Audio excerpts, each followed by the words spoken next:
এক, ধীরে ধীরে শুরু করুন। প্রথমে কয়েক সপ্তাহ 1 থেকে 2 বার ব্যবহার করুন এবং ত্বক অভ্যস্ত হয়ে গেলে ধীরে ধীরে ব্যবহারের পরিমাণ বাড়াতে পারেন। 2, শুধুমাত্র রাতে ব্যবহার করুন।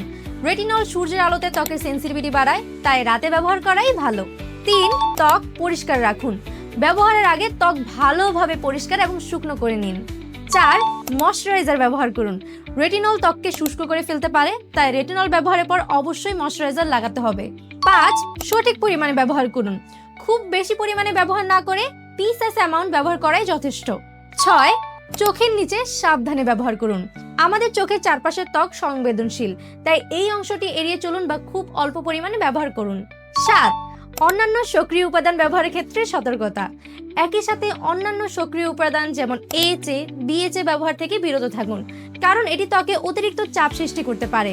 8, যদি ত্বকে বেশি জ্বালা বা লাল ভাব দেখা দেয় তবে ব্যবহার বন্ধ করুন এবং একজন বিশেষজ্ঞের পরামর্শ নিন।